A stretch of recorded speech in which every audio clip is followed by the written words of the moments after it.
Dans nos derniers épisodes, nous avons découvert comment les données circulent dans l'ordinateur, comment le processeur les calcule et comment la mémoire RAM les conserve temporairement. Mais dès que vous éteignez votre ordinateur, tout disparaît de la RAM. Alors pourquoi vos photos, vos vidéos, vos jeux et même votre système d'exploitation sont-ils toujours là lorsque vous rallumez votre PC? Le secret se cache dans un composant indispensable, le stockage permanent. Aujourd'hui, nous allons découvrir les différences entre le disque dur, HDD, et le SSD, comprendre comment ils conservent vos données pendant des années et pourquoi l'un est beaucoup plus rapide que l'autre. C'est parti! Bonjour et heureux de vous retrouver sur TechSphere, la chaîne qui rend l'informatique simple, visuelle et passionnante. Depuis le début de notre série, nous avons comparé l'ordinateur à une ville. Le processeur est le cerveau. La RAM est le bureau où l'on travaille.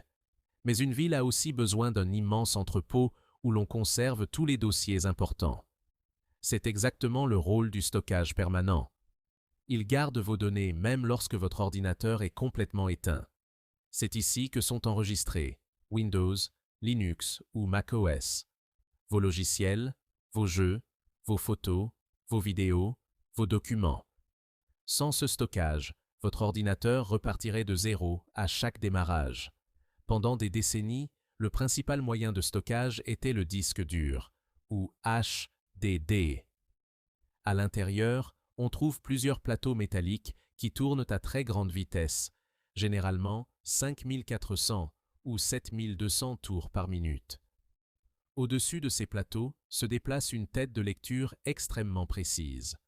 Son rôle est de lire ou d'écrire les informations sous forme magnétique. On peut comparer un disque dur à un tourne-disque très sophistiqué. Chaque fois que vous ouvrez un fichier, la tête doit se déplacer jusqu'au bon endroit avant de lire les données. C'est ce déplacement mécanique qui limite sa vitesse. Le SSD, lui, fonctionne d'une manière totalement différente. Il ne contient aucune pièce mobile.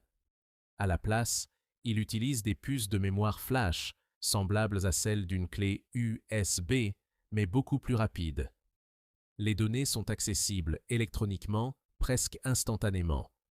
Résultat, démarrage du système en quelques secondes, ouverture très rapide des applications, chargement accéléré des jeux, ordinateur plus silencieux, meilleure résistance au choc. Les SSD modernes, notamment les modèles NVMe, communiquent directement avec le processeur grâce au bus PCI Express, ce qui leur permet d'atteindre plusieurs gigaoctets par seconde. Alors, lequel choisir? Le disque dur offre une très grande capacité de stockage pour un coût réduit. Il est idéal pour conserver des films, des photos, des sauvegardes ou des archives.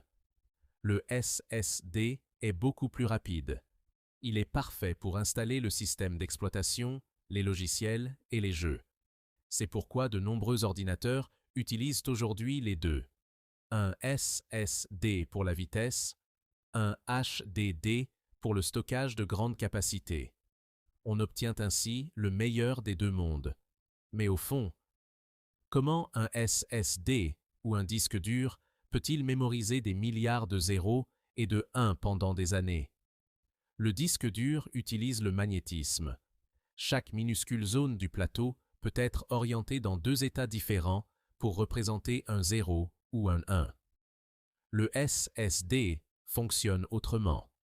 Il stocke les données sous forme de charges électriques piégées dans des milliards de cellules de mémoire flash. Dans les deux cas, ces informations restent enregistrées même lorsque l'ordinateur est éteint. C'est pourquoi on parle de mémoire non volatile. Mais le stockage permanent ne se limite pas au disque dur ou au SSD. À l'intérieur de votre ordinateur se trouve une autre mémoire très particulière, beaucoup plus petite, mais absolument indispensable au démarrage de la machine. Il s'agit de la mémoire qui contient le BIOS ou, sur les ordinateurs modernes, l'UEFI.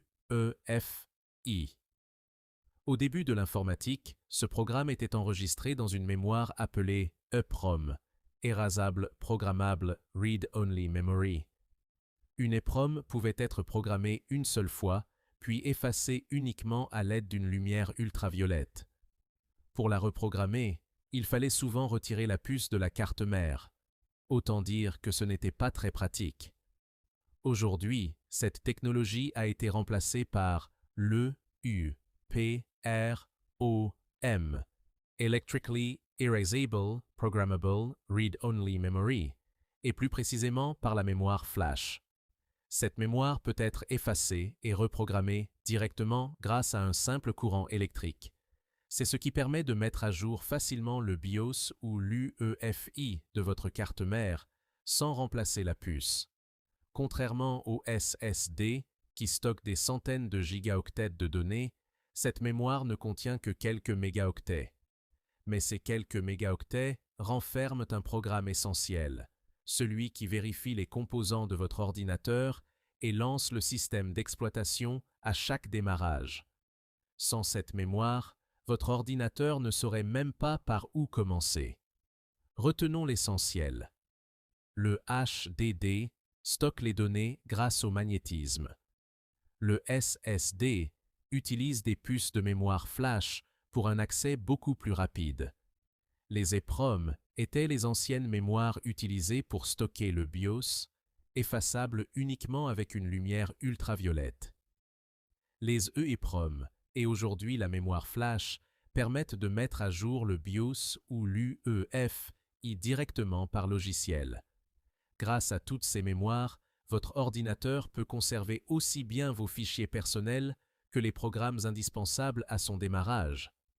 Nous avons maintenant découvert les principaux composants d'un ordinateur: les bus, le processeur, la RAM, le GPU, la carte mère, le stockage. Mais une question essentielle persiste. Comment le processeur fait-il pour retrouver une donnée précise parmi les milliards de cases de la RAM ou du stockage sans jamais se perdre? Dans le prochain épisode, nous allons explorer les coulisses de l'adressage mémoire. Si cette vidéo vous a permis de mieux comprendre la différence entre un HDD et un SSD, laissez un j'aime, abonnez-vous à TechSphere et activez la cloche pour ne manquer aucun épisode. Et dites-moi en commentaire, votre ordinateur est-il équipé d'un HDD, d'un SSD SATA, d'un SSD NVMe ou des deux? À très bientôt sur TechSphere.